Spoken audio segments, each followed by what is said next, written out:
Welcome everybody. I'm very happy to actually come back to Leiden Bioscience Park and start doing impactful vlogs, full of energy after hiking in Polish mountains Tatras. And today I'd like to talk more about collaborations and different models of collaborations. I've been on many events lately which are focused on collaborations, and sometimes I had the impression that some people really don't understand the models of collaborations we talk about, and I think this is that's why it brought strong need to me, being already in collaborative space, building academic industrial collaborations, to make sure that we properly understand different models of collaborations. So the collaborations which I'd like to talk about today in a short way, because there is more to elaborate on it in next vlogs, based on the speakers I met lately, are the collaborations which are interdisciplinary,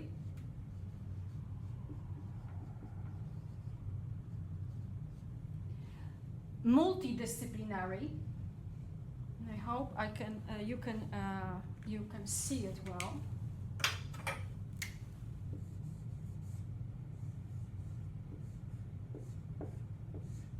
Multidisciplinary and transdisciplinary.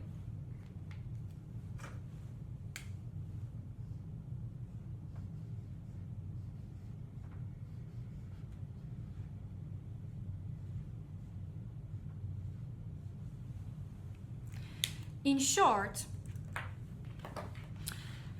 this type of collaborations I'm mostly busy with are inter and transdisciplinary. Multidisciplinary collaboration is a type of collaboration which involves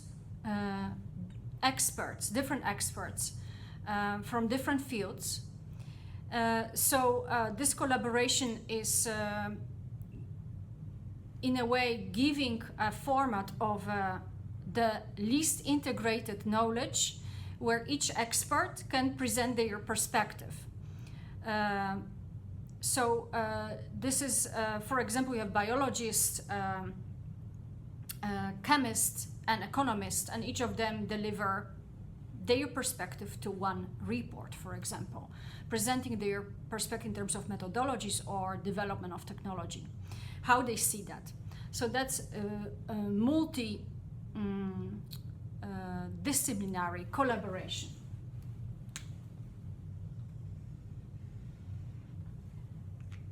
So people don't work together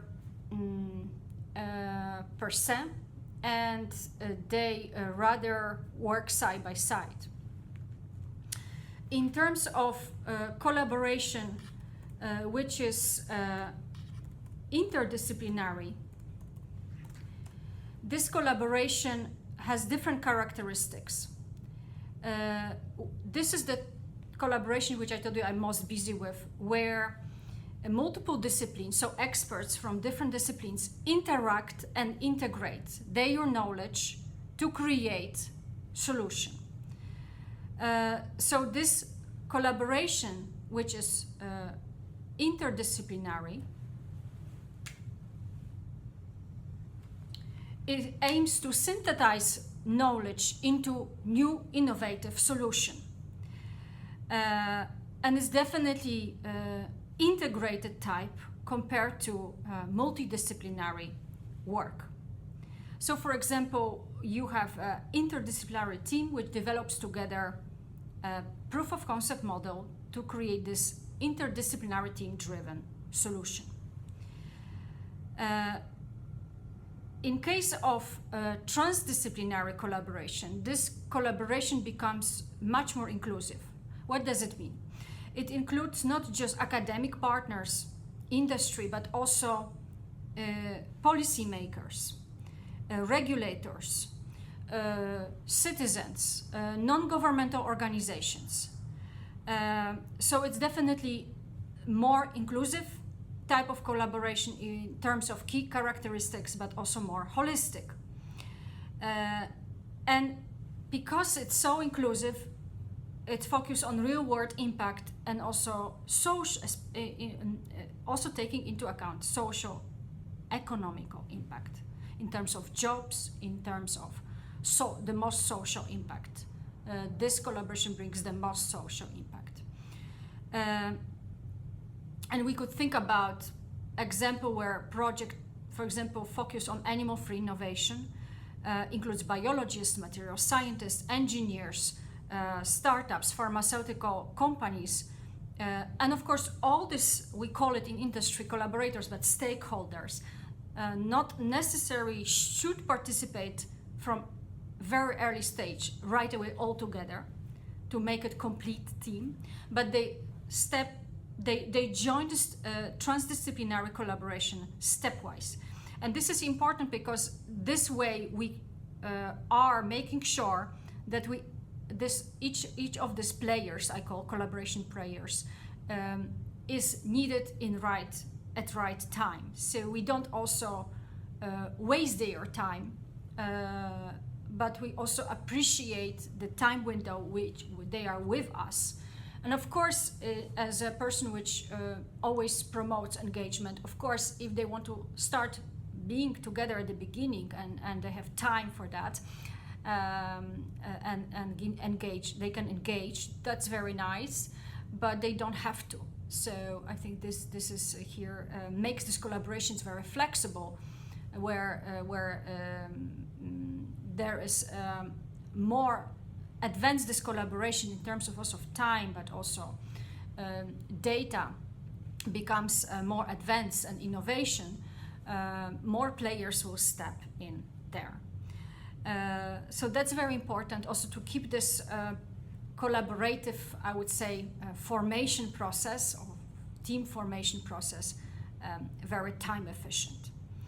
And I thought that it's going to be, if I talk about transdisciplinary collaboration, important for you guys, because last time I was, if you follow me on LinkedIn, was at the event promoting transdisciplinary collaborations or collaborations in general. There was presented by Professor David Abing from TU Delft, so Technical University of Delft, white letter concept to promote actually transdisciplinary collaborations, but also help by bringing this letter to understand and organize so that the quality in transdisciplinary collaborations is well maintained.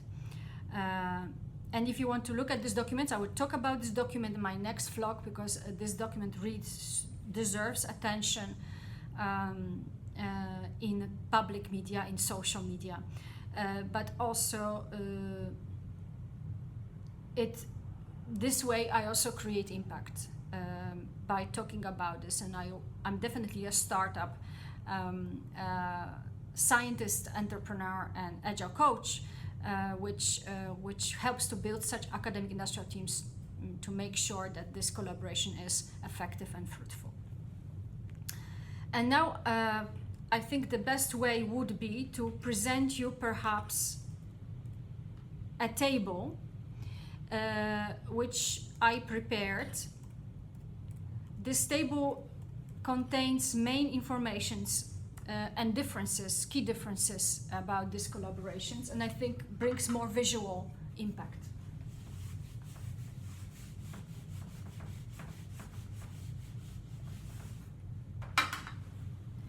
So if we think about the table, what I'd like to bring here are the characteristics, key characteristics, and divide this table into 4 key characteristics. And I hope this is well visible, yes. And we have here multidisciplinary, interdisciplinary, and transdisciplinary. And here are key characteristics.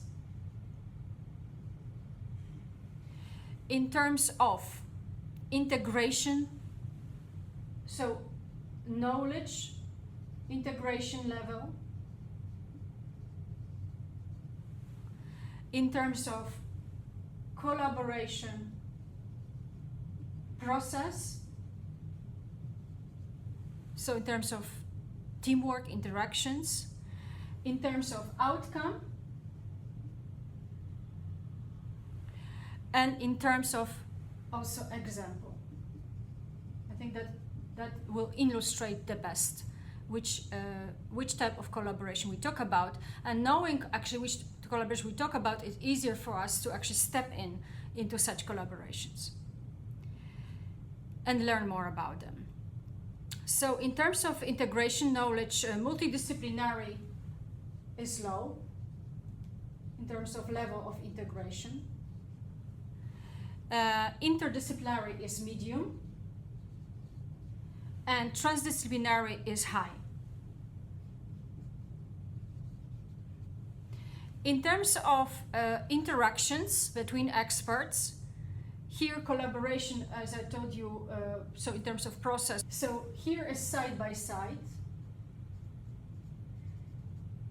So it's quite independent. In terms of interdisciplinary collaboration, it is iterative,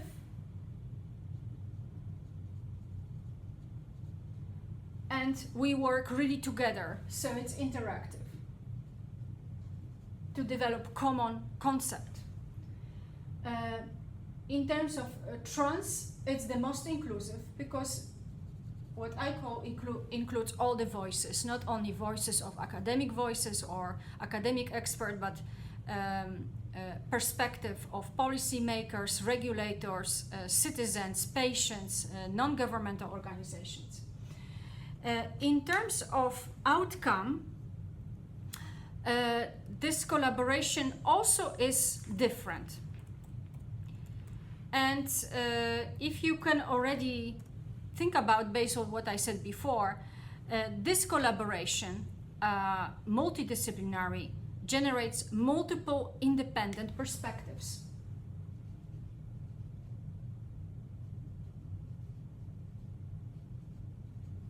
This collaboration is to synthesize knowledge.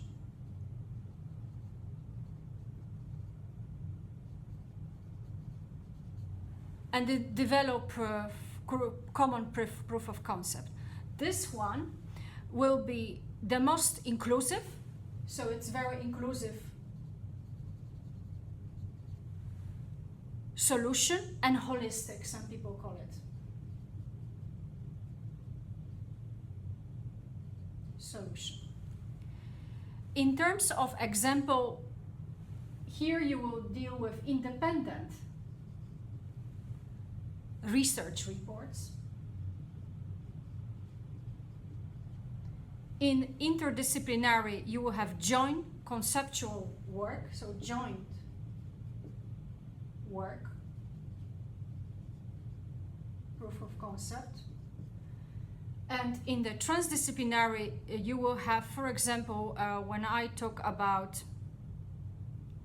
example is when you work on animal-free innovation, and there are biologists, there are material scientists, there are economists, engineers, but there are also people who are patients, people which have pets, and there are non-government organizations like PETA, right? So it is the most, I would say, yeah, I can give this example of animal-free innovation, where you start with interdisciplinary, and you can even extend this in interdisciplinary model where you work with academics and industry to citizens, to patients, to non-government organizations, to make it even more. So from interdisciplinary to transdisciplinary, there is a way to advance this collaboration model rather in multidisciplinary, it's very much different from interdisciplinary and transdisciplinary. And of course, we can say now to experts, we start to work together, right? But per se, this type of collaboration doesn't really involves synthesizing knowledge to create, co-create together innovative proof of concept, which can be further advanced to make prototype and scale up and bring it to the market. And of course, thinking about patenting. So that's something which today I wanted to talk about.